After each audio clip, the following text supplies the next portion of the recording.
All right, so this is the last hour of Physics 1B for October 26th.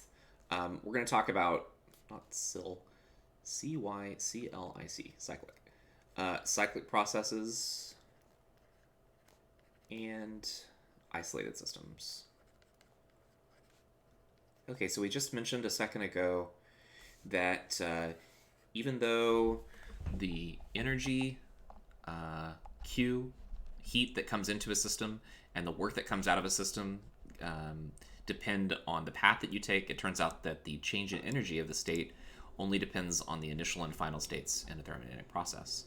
So when we talk about a cyclic process, so a cyclic process is going to be one in which you start off at some internal energy U2, and then after going through some type of a cycle, you end with the same amount of internal energy that you began with. In terms of gravity, this would be like, say you have a ball with a mass m, and you lift it up to some height here, and then you move it back to some height right here. Okay, so that it goes along a path this way, and its initial height is the same as its final height, and if you do it so that its velocity is the same, then you'd say that its change in gravitational energy would be zero. But we could do the same thing with internal energy, where we go from some point to another point, and that would mean that U2 minus U1, which is equal to the change in internal energy of the system, would be equal to zero.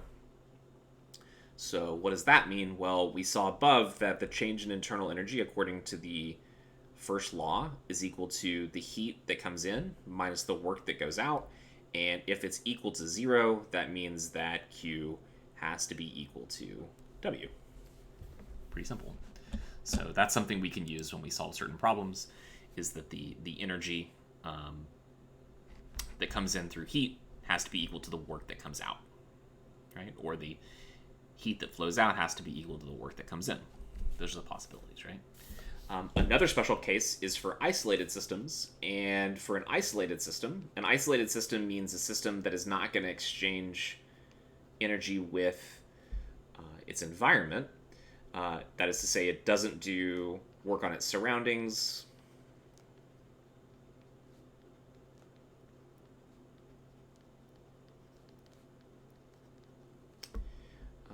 In that case, it does no work, right? And for an isolated system that's also cyclic, so if it returns to the original state, and Q has to equal W, then if W equals zero, then the Q equals zero. Okay?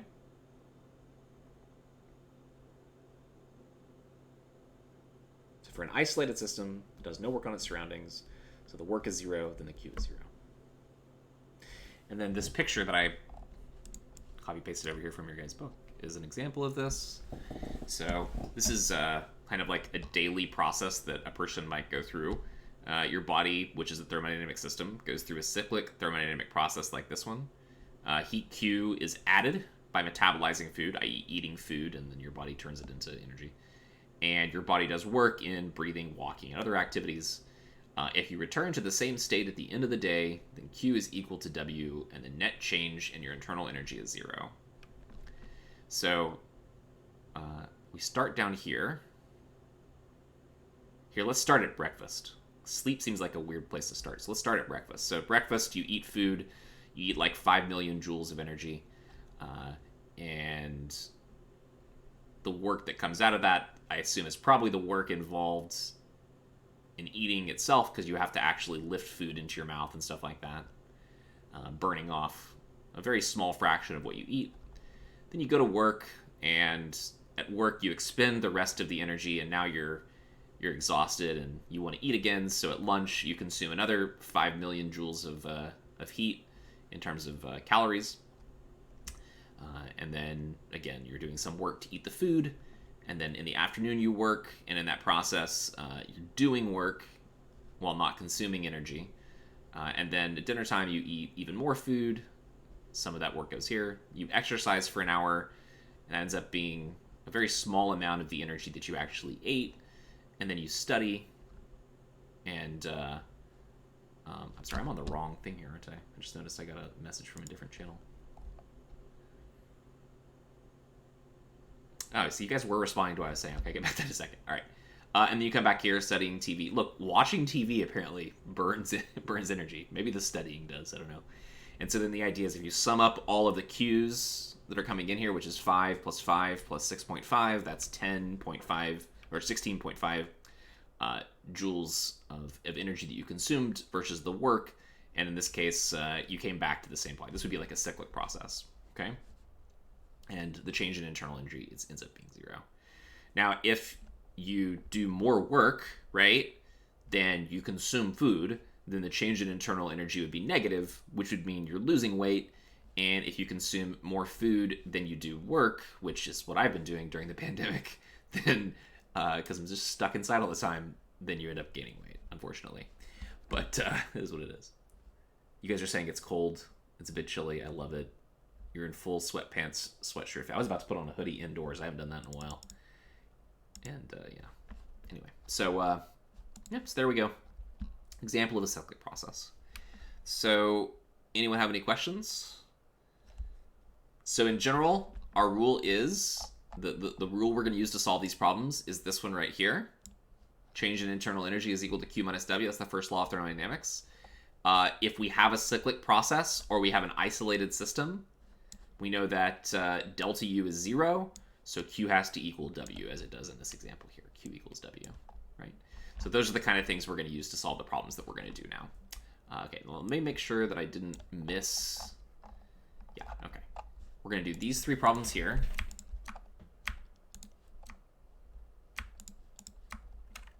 And that will certainly take us to the end of class. I hope we can do all of these. We should be able to, I think. Shouldn't be too hard. Okay, this one and this one we'll do last. Leave some room for that. And this one we'll do second. The first one's really short, so we don't have to leave that much room. Okay, working off your dessert. All right. You propose to climb several flights of stairs to work off the energy you took in by eating a 900-calorie hot fudge sundae. So we've got a 900-calorie sundae that you're going to eat. And it says, how high must you climb? Assume that your mass is 60 kilograms. Okay, so your mass is 60 kilograms. And you're going to climb several flights of stairs. So you're going to be basically maybe running up the stairs and then running down the stairs and then running up the stairs. And you want to know, how high do you need to climb? How many steps do you need to go up to burn off so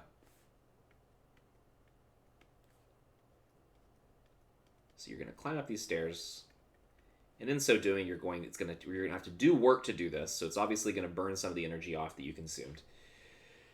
So how high must you climb, and assume that your mass is 60 kilograms. All right, so we got calories, which is obviously something you can read off of a box. Now, this bothers me a little bit here. Shouldn't this be a capital C? Did we talk about this in this class? I feel like we talked about in this class that a capital C calorie is the calorie that you have on food. Yeah, it's calories. If this was a... So what is it? 1 calorie is equal to... I think it's... I don't remember. Is it 4.186 joules?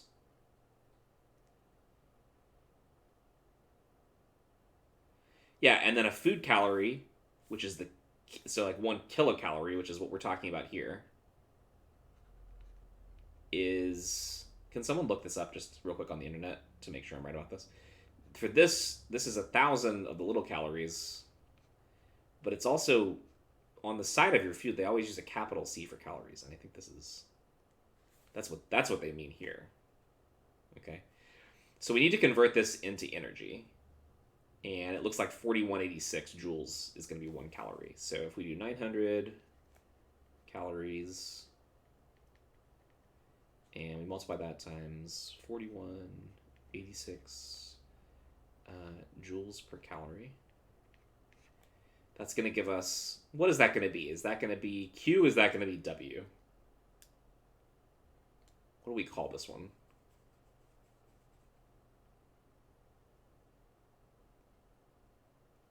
is this coming into our system or is it going out of our system? Is it heat added or is it's Q, right? Yeah, this is the quantity of heat.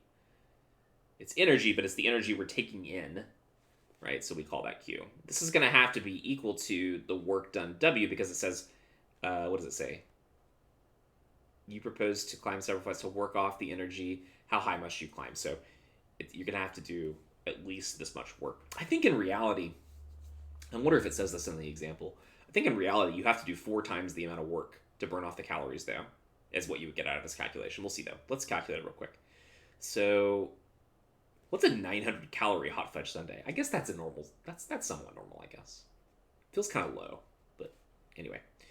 All right, so then the work that you do is in climbing the steps, right? So how am I going to quantify the work that we do right here?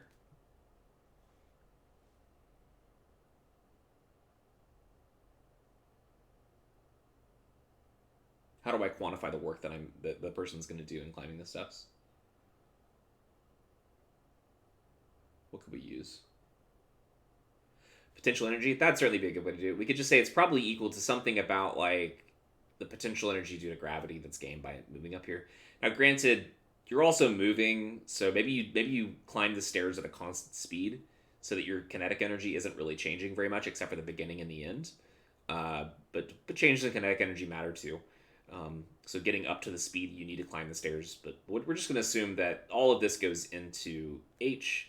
So we can solve this and say if we take 900 times 4186, this is going to end up being in joules after we do that. And then we divide by mass times gravity. So the mass of the person was 60 kilograms, and the person's probably climbing stairs on Earth. So we multiply by 9.8. And these are the same unit, except that this is going to have a meter squared in it, so our answer is going to be in meters. And so we'll get some kind of answer out of this, whatever that is. Let's see.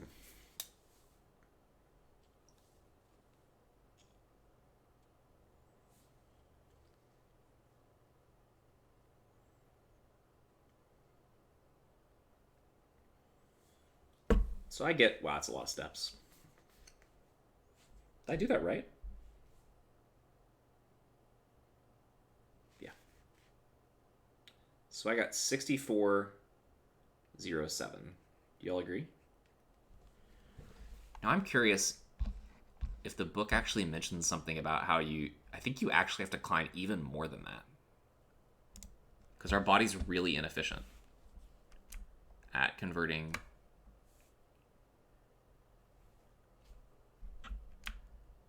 Yeah, okay. Yeah, I think I was right. It says, the book said, here, I'll just pull it up so you guys can read it. You get the same answer, by the way? Okay, the book gets the same answer, so this is what the book says right here. I'm going to pull this up so you guys can read what it says. So there's the answer. It says, I need to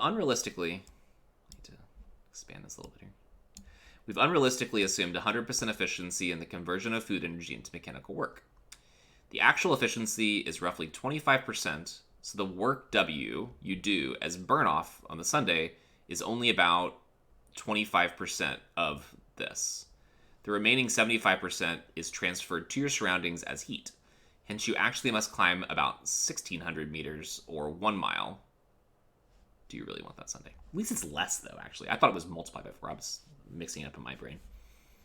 You only need to run a quarter of that, actually, to burn off the Sunday.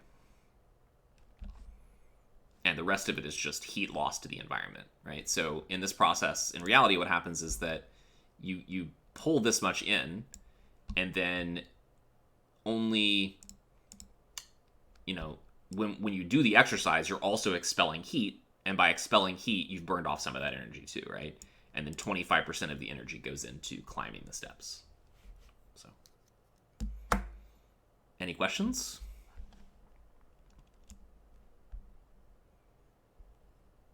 All right, let's try this one. Okay, so this is a cyclic process. So it says, figure 19.12 shows a PV diagram for a cyclic process in which the initial and final states of some thermodynamic system are the same. The state of the system starts at point A and proceeds counterclockwise. So it goes this way. No. Sorry. This way. Okay. So this is the first leg. But that doesn't really show up very well, does it? So we're going this way. That's the first phase, and then this way. So it's a cyclic process. We start from A, we go to B, and then from B back to A. So cyclic process in which the initial and final states are the same. The state of the system starts at point A and proceeds counterclockwise in the PV diagram to point B, and then back to A. The total work is negative 500 joules. A, why is the work negative?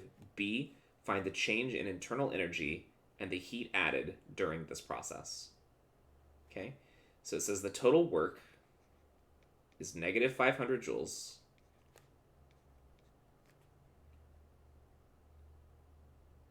Why would the work be negative?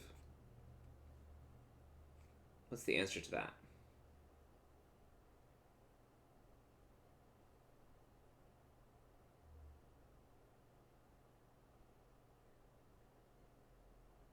Why is it negative?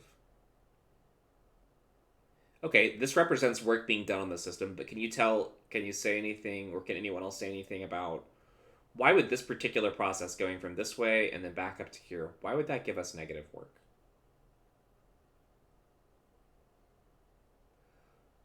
The work going from A to B, is that positive or negative? Is it positive or negative?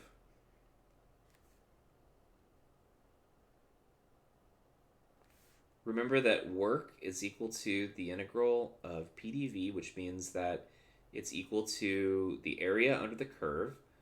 So yeah, volume increases from VA to VB. The area under the curve AB on the bottom side, this area down here, the pink non-hashed region, is positive. So the work is positive. The work going along B to A, and now I should be more clear here. A to B along the bottom path, let's call 1. And B to A along the top path, let's call 2. So the work done from A to B along path 1 and the work from B to A along path 2. So the work done from B to A, is it positive or negative? So we're going this way.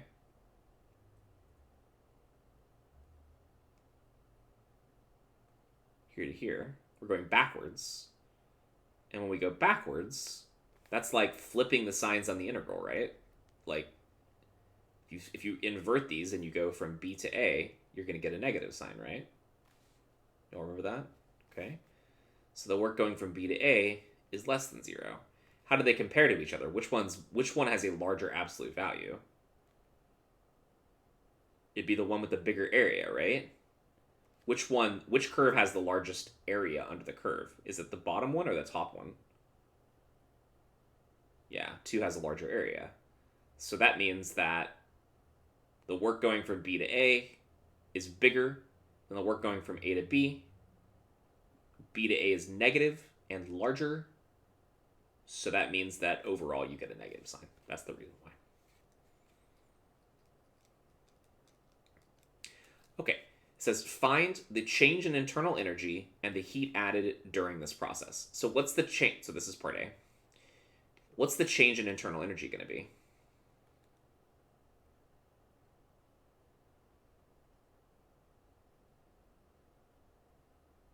How do we figure that? There's so little information given here, right? But they do tell us that it's a cyclic process. And what did I say about cyclic processes?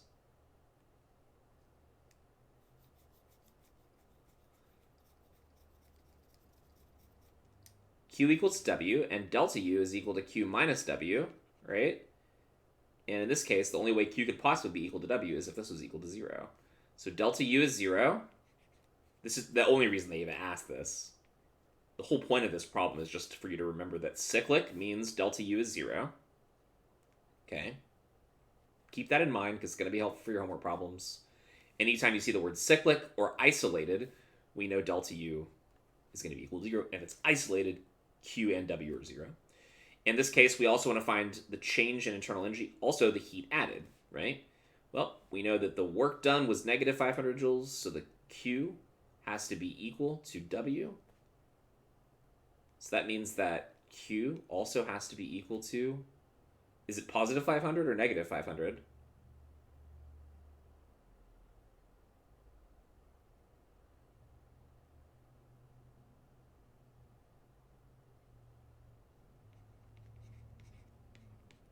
So it says heat added, but there's actually heat coming out, right?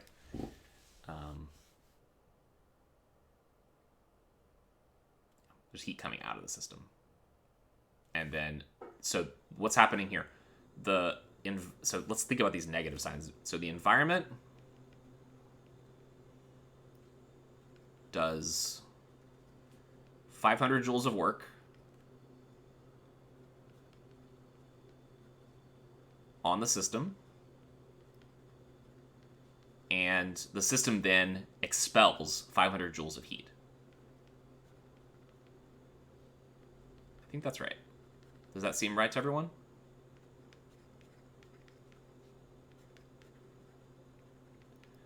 So I think these negative signs can be kind of confusing. I know that negative signs in general, just with mathematics, they're not supernatural for us. So it can be confusing, but in this case, the negative sign here actually means that it's expelling heat as opposed to taking it in. And the negative sign here means that the environment, on the work, means that the environment is doing work on the system. Okay? Any questions? Okay. One more problem. Actually, we'll probably have some time after doing these two. Well, I don't know how long this one's going to take. This one's an actual calculation, so it may take a little bit longer. Okay. All right. So we have a little bit simpler PV diagram here. It says comparing thermodynamic processes. It says the PV diagram.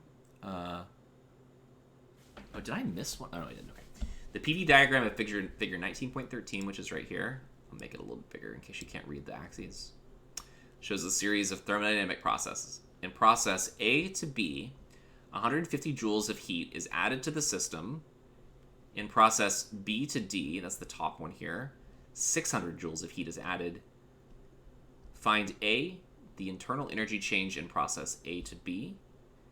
And then B, find the internal energy change in the process ABD. And then the total heat added in the process A to C to D, which is shown in dark blue.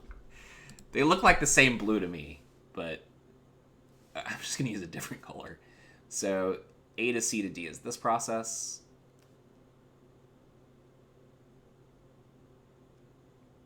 And then A to B to D is that process. Okay. All right. So let's label on the diagram what's happening here. Let's see. For AB, let's call it, maybe we call it QAB. I don't know what kind of like notation we want to do here. Is 150 joules. It's added to the system. So that's a positive, right? And then the other thing they tell us is that in process B to D, from here to here, that 600 joules of heat is added. So another.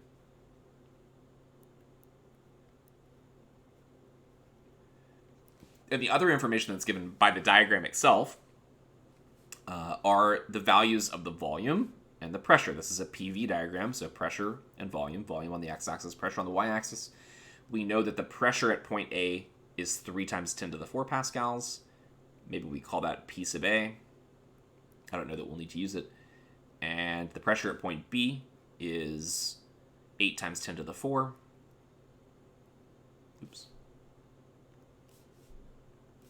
Well, okay, this is kind of awkward because this is the pressure at A, but it's also the pressure at C. And this is the pressure at B, but it's also the pressure at D.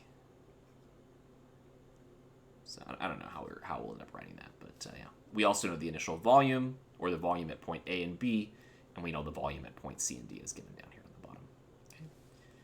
Part A asks the internal energy change in the process A to B. So we want to find delta U for A to B.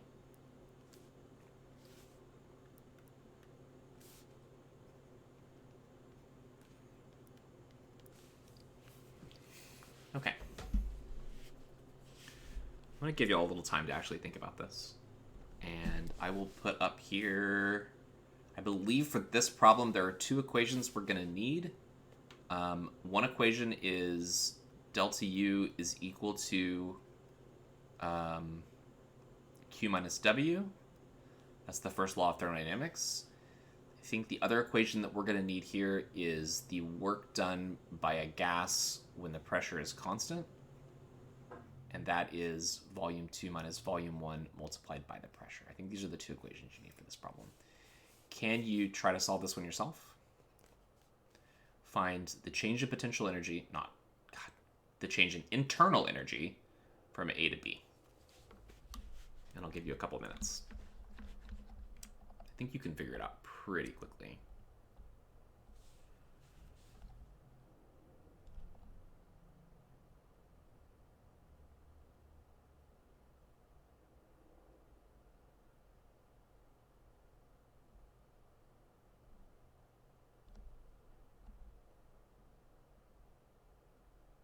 Oh, there's another problem. Did I not? Sorry, give me a second. I thought I copied this out of the number. Okay, I'll just copy it over and we'll add it and we'll do it after this one.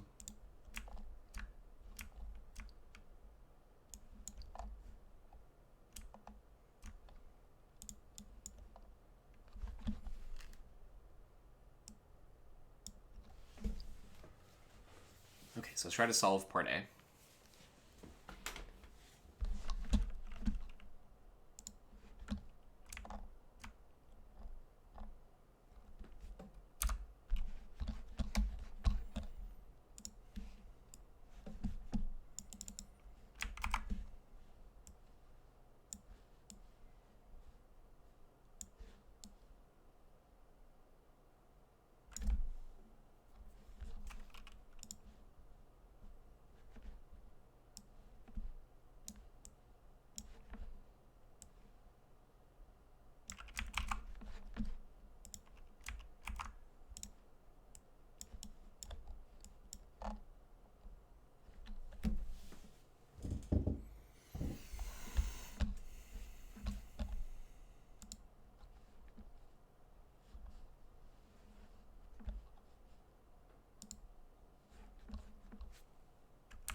Okay, was that enough time? Can we get an answer yet?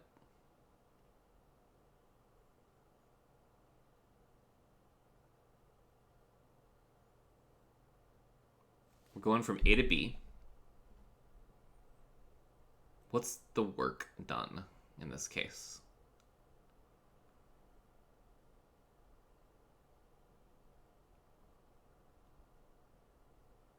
It's 0, right? Yeah. So if you go from A to B, the volume does not change. So that means the work done is 0. And as a result, any change in internal energy at that point has to just be equal to the energy that was added to the system. Okay? So that means that delta U from A to B is going to be equal to the heat added between A and B plus the work done from A to B.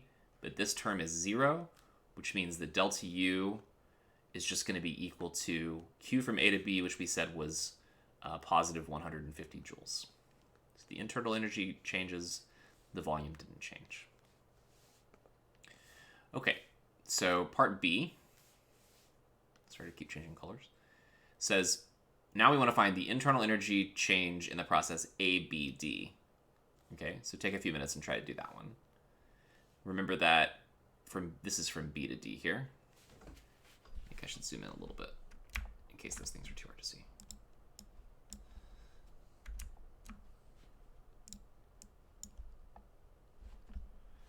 So now we want to find delta U for ABD. I'm not going to put arrows, just understand what you mean. We're going from A to B to D.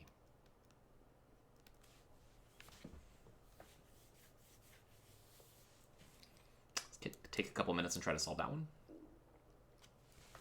I'm going to grab some water real quick.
Is that enough time?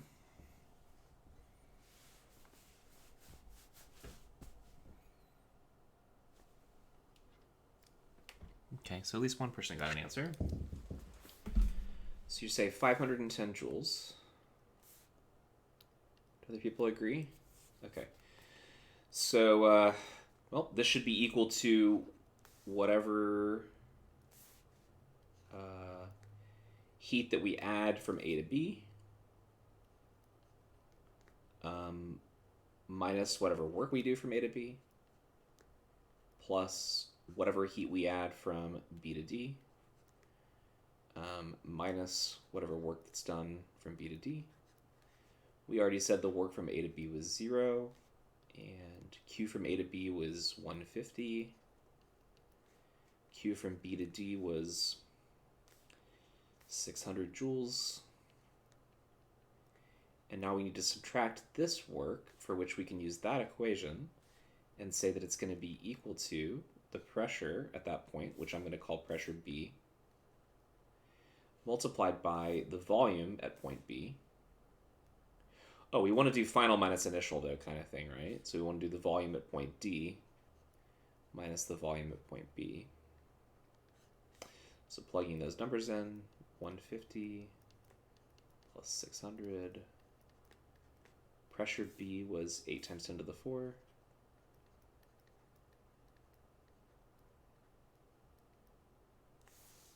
Oh God.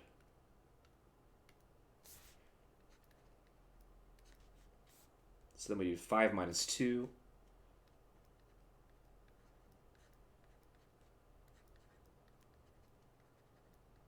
Just put the unit out here. So this is 10 to the 4 minus 1. So we're doing 8 times 3, 240 basically.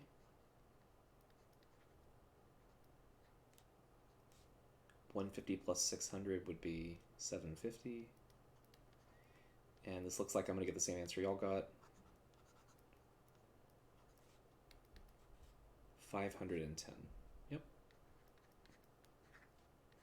So its internal energy went up, and it did a little bit of work on its surroundings as, well, that's the work that it did on its surroundings, right? And in case we need that later, we'll just label that and call that the work done from B to D. I don't know if we need it later or not, but.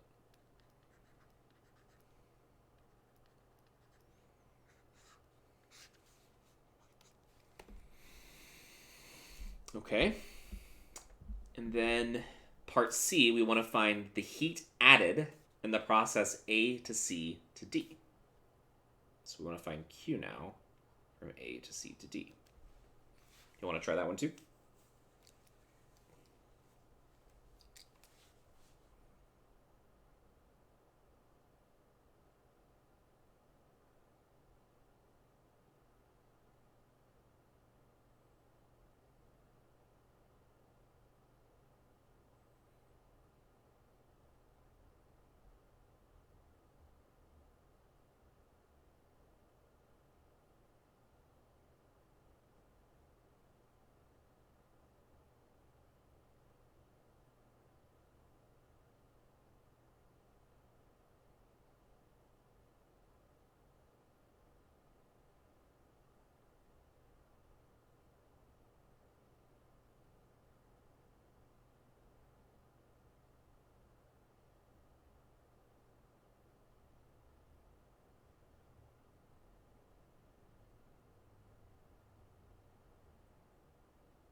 Anyone get an answer for this yet?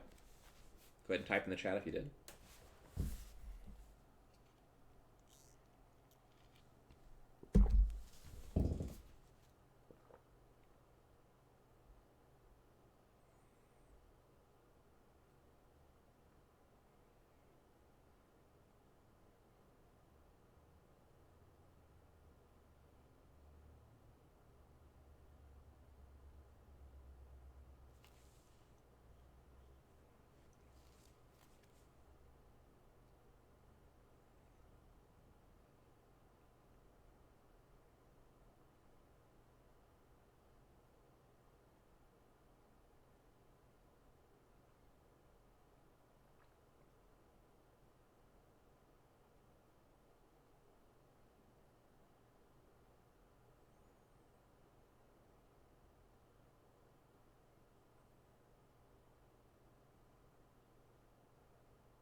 Any answers yet?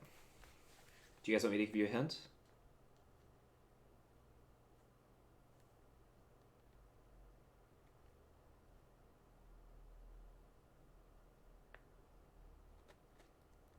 No? Yes?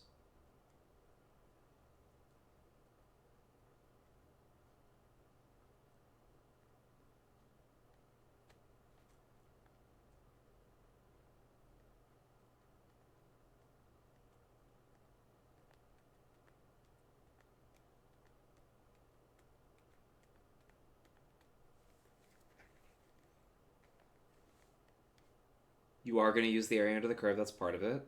Yeah. What else do we know based on what we've done in the previous parts? What can we use? What do we know about? What can we use? Basically, I guess is what I'm asking now. Can we use this value? Is this going to be useful to us?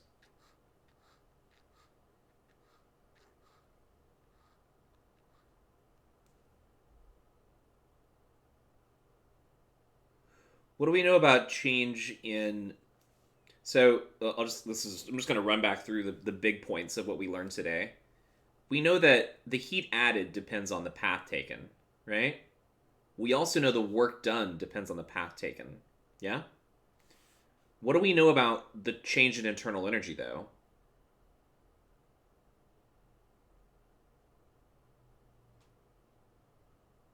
It doesn't depend on the path. It just depends on the endpoints.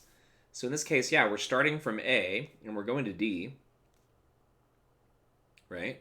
So what we found here, the 510 joules, has to be the same. So we know that delta U for ACD also has to be 510 joules.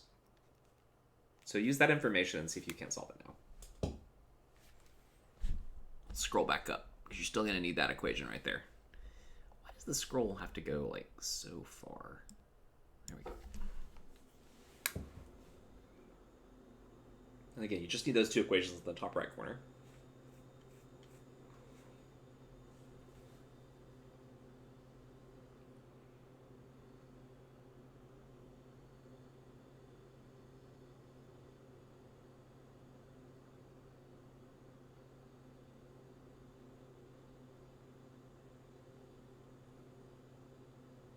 $600 joules, okay. Anyone else get the same answer? Or a different answer?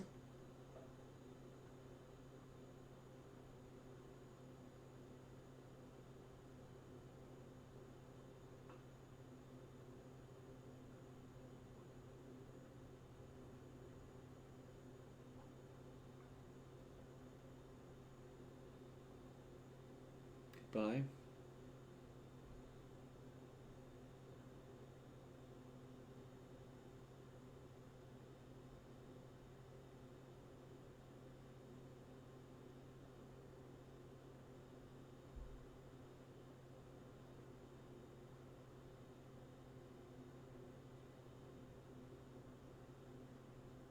Okay, so Kylie got the same answer. Let's work it out then. So we're trying to find the Q. So what I would say is that we know that delta U from A to C to D, we can break that up into two different parts. We can say that the Q from A to C plus the work from A to C. Sorry, it's not plus. I'm pretty sure different books use different sign conventions, by the way. I could be wrong. But Q minus W for that, and then we need to do the same thing. Q minus W for CD plus the work from C to D. Except again, it's not plus.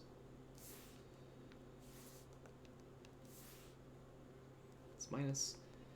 And we know the thing on the left side. We're looking for Q of AC plus Q from C to D. That's basically what we want. So this is going to be equal to QAC plus QAD. Oops, C, D. What else do we know? What about the work from C to D? What's that going to be? What's this one going to be right here? Work from C to D. That's 0, because the volume doesn't change. So we know everything that we need to know then. So basically, let's move the work from A to C to the left-hand side. So we'll do delta U ACD, which we know is this.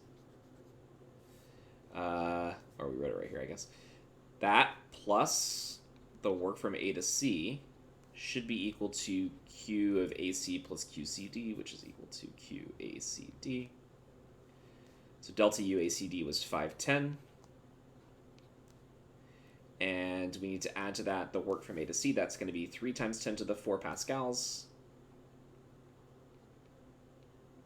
The pressure. We're doing the pressure times V2 minus V1. So the pressure times, same thing here, 5 minus 2 times 10 to the negative 3 meters cubed. That should be equal to QACD. And that's 510. Let's see, 3 times 3 is 9, 90, 90 plus 10. Yep, I agree with y'all. So this is 90 joules plus 510 joules, and QACD then equals 600 joules, as you said. So, we can kind of step back and look at what we did and get an understanding. Let me zoom out just a little bit. So look at this. Which path took which path took more added energy? ABD or ACD? Which path took more added energy? ABD, because it was, what, 750 joules from A to... I'm pointing at my screen. You guys can't see that. 750 joules here of added energy to take our system from a pressure of 3 times 10 to the 4 pascals at this volume up to point D, right? That's the path we took there. And how much work was done by the system on the environment? It was 240 joules, right? So you put more energy in, and you actually got more energy out too, right? On the other path, it was less energy in. Where's the energy in? You're only putting in 600 joules of energy along this path, and the system is doing less work. So more along ABD, more energy goes in, more work comes out. On ACD, less energy goes in, and as a result, less work comes out. Does that all make sense? But the one thing that ties them both together is that the internal energy of the system changes by exactly the same amount. And that's the important kind of takeaway from this problem, I believe. Does anyone have any questions? We'll probably have time to do one more problem. So this one kind of connects to... sorry, I'm supposed to wait. Does anyone have any questions? I'm going to wait a minute or two. Not a minute or two, but a few seconds.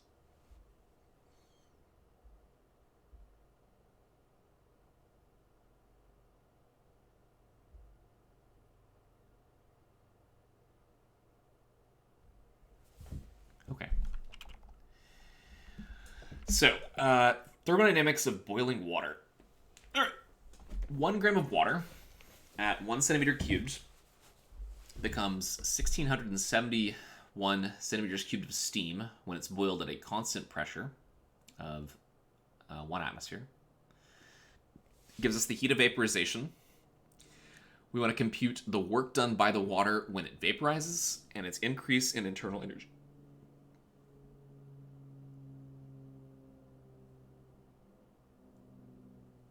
I think we assume this occurs at constant temperature too, probably. It says 1 gram of water becomes steam. Yeah, we have to probably assume, because we don't know anything about the temperature it started at here. And I don't think there's enough information that we could figure it out. Okay. So, yeah, 1 gram of water.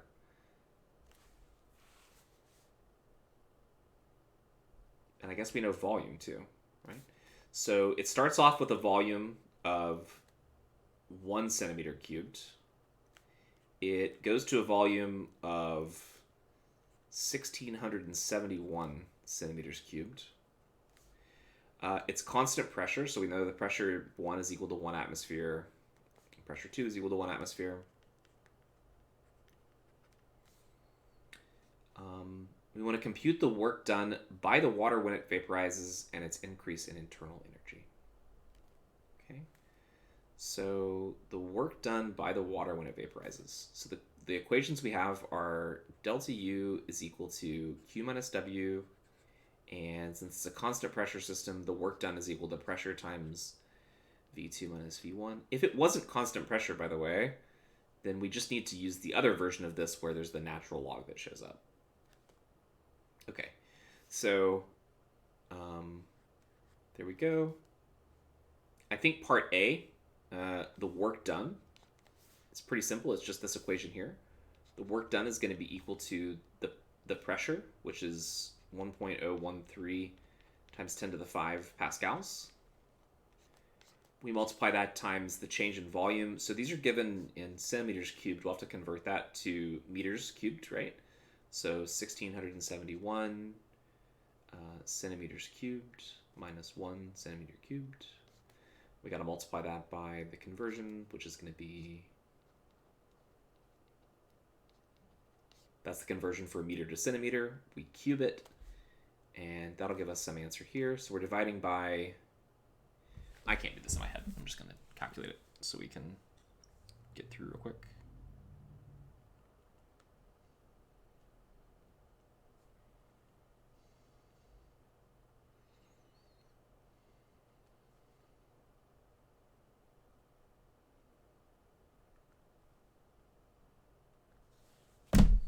So I get 169 joules. Can someone else calculate that and see if they get the same thing?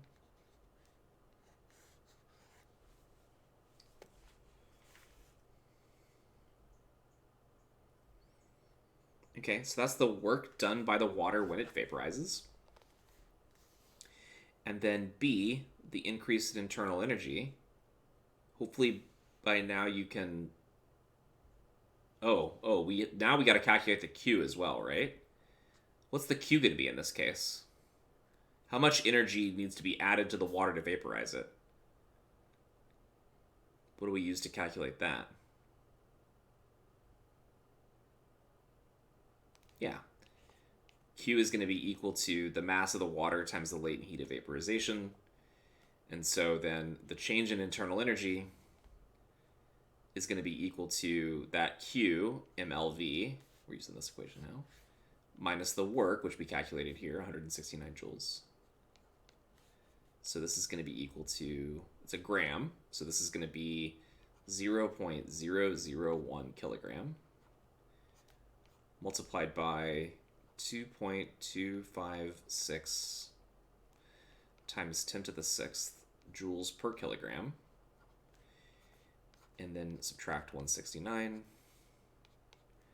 Let's see, 10 to the 3, 2256 minus 169 is going to be like... Here, can y'all calculate this?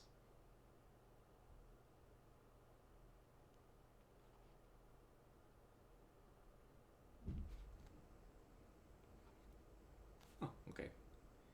So I got the same thing, joules, and that is the change in internal energy. So the internal energy of the water increased by that amount. Oh, that was a joules too right there. And it did a little bit of work, not much. Compared to the change in energy, only a little bit of work was done on the environment there in this process. You know, in this case, it's probably something like, what would this be? This would be like, I guess, a closed container with a little tiny amount of water, and then you boil it all so that you end up getting a pressurized container.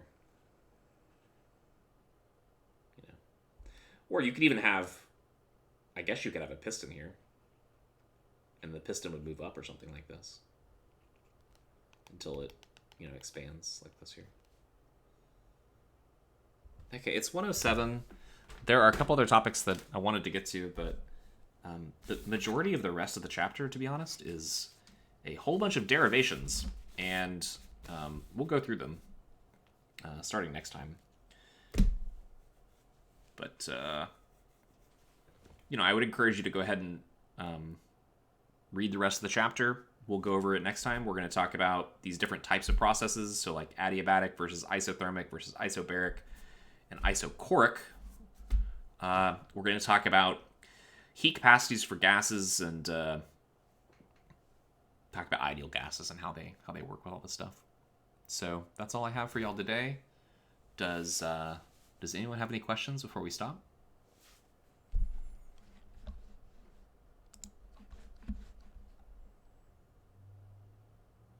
Look for a homework assignment popping up in the next day or two, either this afternoon or tomorrow. Okay, thank you.